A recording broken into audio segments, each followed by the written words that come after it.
हमने कल case first करा था जिसमें ई और बी दोनों एक दूसरे के पैरेलल थे और उसमें हमने डिफरेंट सब केसेस करे थे लॉरेंज बल से related. Okay, so today it will be the second case. Second case में क्या होगा, when E is perpendicular to B. अब ई और बी यानी इलेक्ट्रिक फील्ड और मैग्नेटिक फील्ड दोनों एक दूसरे के क्या है, परपेंडिकुलर है। ये केस हम करने जा रहे हैं।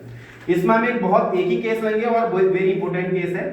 ये केस है जब चार्ज पार्टिकल मूव कर रहा है इलेक्ट्रिक फील्ड के भी परपेंडिकुलर, चार्ज पार्टिकल मूव कर रहा है मैग्नेटिक फील्ड के भी परपेंडिकुलर, और इलेक्ट्रिक फील्ड और मैग्नेटिक फील्ड एक दूसरे के परपेंडिकुलर है। इट मींस तीनों चार्ज पार्टिकल, इलेक्ट्रिक फील्ड और मैग्नेटिक फील्ड एक दूसरे के परपेंडिकुलर है। तो उस केस में जो पार्टिकल होगा उसका ट्रेजेक्टरी, उसका पाथ क्या होगा, उसको हम डिस्कस करेंगे। ठीक है, चलिए करते हैं। ये हम एक इनफाइनाइट कोई एक प्लेट ली जिसमें जो पॉजिटिवली चार्ज है, जिसको पॉजिटिव चार्ज दिया गया है, और एक दूसरी प्लेट लेते हैं हम जो इसको हमें जिसे हमने नेगेटिव चार्ज दिया। तो पॉजिटिव नेगेटिव, इसके कारण से क्या होगा, इनके बीच में एक इलेक्ट्रिक फील्ड जनरेट हो चुकी है जो कि पॉजिटिव टू नेगेटिव इस डायरेक्शन में ये इलेक्ट्रिक फील्ड जनरेट हो जाएगी, दैट विल बी ई। अब इसी के अंदर हम एक मैग्नेटिक फील्ड जनरेट करेंगे जो कि अंदर की ओर इनवर्ड मैग्नेटिक फील्ड करेंगे, क्योंकि इलेक्ट्रिक फील्ड नीचे को है तो मैग्नेटिक फील्ड हम इनवर्ड अंदर की ओर जनरेट कर रहे हैं। ये अंदर की ओर हमने एक मैग्नेटिक फील्ड इसमें जनरेट करी है इनवर्ड। ठीक हो गया। यहां से मैं एक पार्टिकल को मूव करा रहा हूं इस डायरेक्शन में, ये पार्टिकल मूव कर रहा है इस डायरेक्शन में। अब आप देख सकते हैं जो पार्टिकल की वेलोसिटी, पार्टिकल इस डायरेक्शन मूव कर रहा है, तो आप देखते हैं पार्टिकल इलेक्ट्रिक फील्ड के परपेंडिकुलर है और मैग्नेटिक फील्ड के भी परपेंडिकुलर। मैग्नेटिक फील्ड इधर को है तो magnetic field perpendicular, particle magnetic field के भी परपेंडिकुलर है, मूव कर रहा है, इलेक्ट्रिक फील्ड के भी परपेंडिकुलर मूव कर रहा है। समझ में आ गया? इसका मतलब तीनों एक दूसरे के परपेंडिकुलर है। तो इस केस में क्या होगा, आप देख रहे होंगे इस पार्टिकल पे इलेक्ट्रिक फील्ड जो नीचे को है तो नीचे को एक फोर्स लगाएगी, इसको हम एफ ही कहेंगे। तो ये नीचे को फोर्स लगेगी तो ये पार्टिकल जो मूव कर रहा है ये एक्स डायरेक्शन में मूव कर रहा है, ये इसकी वाई डायरेक्शन है। तो पार्टिकल को इलेक्ट्रिक फील्ड कहाँ को मूव करा रही है, नीचे को, मीन्स माइनस वाई डायरेक्शन में मूव करा रही है। तो पार्टिकल पे जो इलेक्ट्रिक फोर्स लगने वाला है इलेक्ट्रिक फील्ड के द्वारा वो लगेगा एफ ई, नेगेटिव डायरेक्शन में वाई की, तो ये हो जाएगा क्यू ई के। क्लियर है?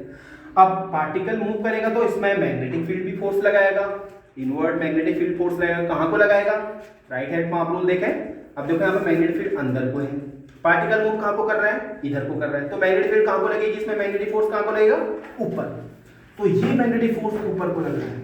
अब देख सकते हैं आप इलेक्ट्रिक फील्ड इस पे फोर्स लगा रही है नीचे को, और मैग्नेटिक मैग्नेटिक फील्ड इस पार्टिकुलर फोर्स लगा रहा है ऊपर को। एफ एम कितना होगा, F M is equal to Q V B, क्योंकि थीटा 90 है तो ये प्लस डायरेक्शन में लगा रहा है। तो एफ एम जो लग रहा है, एफ एम मैग्नेटिक फोर्स जो लग रहा है प्लस डायरेक्शन में, और एफ ई वो नेगेटिव डायरेक्शन। इसका मतलब इलेक्ट्रिक फील्ड इसको नीचे को खींच रहा है, मैग्नेटिक फील्ड इसको ऊपर को खींचेगा। तो ये दो फोर्स इस पार्टिकल पे लग रही है। ठीक है, अब इसमें हम दो तीन केस अलग अलग बना सकते हैं। क्या क्या बना सकते हैं, हो सकता है electric field electric force magnetic force से बड़ा हो सकता है मैग्नेटिक फोर्स इलेक्ट्रिक फोर्स से बड़ा हो, या हो सकता है एफ ई और एफ एम दोनों आपस में इक्वल हो जाए। तो तीनों केस हम एक एक करके डिस्कस करेंगे और अलग अलग पार्टिकल का पाथ अलग अलग केसेस में कैसा रहेगा, that also we will discuss here. Let's say F E is greater than F M. अगर आपका एफ ई एफ एम से ग्रेटर है तो पार्टिकल की जो स्पीड होगी वो डाउनवर्ड। कैसे होगी, पार्टिकल आपका डाउनवर्ड पैराबोलिक पाथ में ऐसे मूव करेगा। उस केस में ये पार्टिकल की ट्रेजेक्टरी होगी in case when F E is greater than F M. Clear है? Now second case, if F E is smaller than F M means magnetic field के द्वारा लगाई गई फोर्स इलेक्ट्रिक फील्ड के द्वारा लगाई गई फोर्स से बड़ी है। It means F E less है एफ एम से। तो अब particle under magnetic field move करेगा तो मैग्नेटिक फील्ड उसको ऊपर मूव कराएगी। तो कैसे मूव, इसका ट्रेजेक्टरी क्या होगी, अपवर्ड पैराबोलिक। तो इस टाइप से पाथ पार्टिकल का होगा, upward parabolic. Now the third case, very very important. अगर एफ ई और एफ एम ही दोनों आपस में इक्वल हो जाए तब पार्टिकल का पाथ कैसा होगा, लेट्स सी। अगर एफ ई एफ एम के इक्वल हो जाए तो एफ ई आपका क्यू ई है, एंड FM आपका QV बेस है, it means QE equals to QEV, QQ will cancel each other, so V will be equals to E by B। ये देखो V जो है आपका E by B के इक्वल हो गया है। इसका मतलब पार्टिकल कब कहां को मूव करेगा? Straight line. The particle will follow the straight line in case when magnetic field and electric field are equal to each other. So in that case the path of the particle will be straight line. So very important case. If magnetic field and electric field are perpendicular to each other and the particle is moving perpendicular to both the field, so under this condition, if in case the ratio between electric field and magnetic field is equal to the velocity of the particle, so in such case the particle will follow the straight line path and this is also known as velocity vector। इसी को हम बोलते हैं velocity vector। क्या कहा? अगर magnetic field और electric field के द्वारा लगाई गई फोर्स इक्वल हो जाए, let me discuss it again. अगर इलेक्ट्रिक फील्ड और मैग्नेटिक फील्ड एक दूसरे के परपेंडिकुलर हो और जो पार्टिकल मूव कर रहा है वो भी उन दोनों फील्ड के परपेंडिकुलर मूव कर रहा हो और इलेक्ट्रिक फील्ड और मैग्नेटिक फील्ड का रेशियो पार्टिकल की वेलोसिटी के बराबर आ जाए। वेरी इंपोर्टेंट, अगर इलेक्ट्रिक फील्ड और मैग्नेटिक फील्ड का रेशियो पार्टिकल की वेलोसिटी के बराबर आ जाए तो तब पार्टिकल हमारा मूव करेगा स्ट्रेट लाइन में। Straight line path particle follow करेगा इन दैट केस। इसी को बोलेंगे वेलोसिटी वेक्टर। तो इस वेलोसिटी वेक्टर का फायदा क्या है जरा देखो। सपोज मैं यहां कोई एक स्लिट लगा देता हूं, स्लिट लगा देता हूं।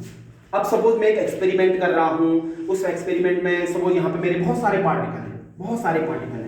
किसी की स्पीड x है, किसी की स्पीड y है, किसी पार्टिकल की स्पीड z है, मतलब बहुत सारे पार्टिकल है जिनकी स्पीड x है, बहुत सारे पार्टिकल है यहाँ पर जिनकी स्पीड y है, बहुत सारे पार्टिकल है जिनकी स्पीड z है, अलग अलग स्पीड से पार्टिकल यहाँ पर हमारे मूव कर रहे हैं।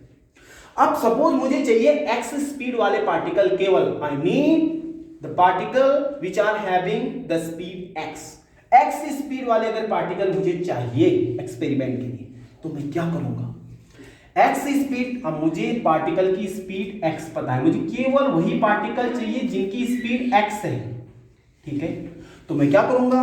मैं इलेक्ट्रिक फील्ड और मैग्नेटिक फील्ड को इस प्रकार से सेट करूंगा। I will set the magnetic field, electric field और मैग्नेटिक फील्ड को इस प्रकार से सेट करूंगा कि दोनों का जो डिवाइड करके जो रेशियो आ रहा है E और B का वो भी x आ जाए। तो तब क्या होगा? जो पार्टिकल है x स्पीड वाला पार्टिकल मेरा सीधे मूव करेगा इस डायरेक्शन में। So I can collect such particles here. ऐसे पार्टिकल को मैं यहां कलेक्ट कर सकता हूं और जो पार्टिकल जिनकी स्पीड x से ज्यादा रही होगी they will follow upward parabolic path, इस पाथ में मूव करेंगे, और जिस पार्टिकल की स्पीड x से कम रही होगी they will follow the downward parabolic path, means downward parabolic path को फॉलो करेंगे, ऐसे निकल जाएंगे। And the particle which are having the x speed, जिन पार्टिकल की x स्पीड होगी they will follow the straight line path. तो सारे पार्टिकल जिनकी स्पीड x है वो मुझे यहां मिल सकते हैं। सो ये वेलोसिटी वेक्टर का फायदा हमें यहां पर देखने को मिल रहा है, ठीक है। तो वेरी इंपॉर्टेंट केस हमने आज डिस्कस किया है। इसी से रिलेटेड हम एक मशीन जिसको हम बोलते हैं साइक्लोट्रॉन मशीन को हम नेक्स्ट लेक्चर में डिस्कस करेंगे।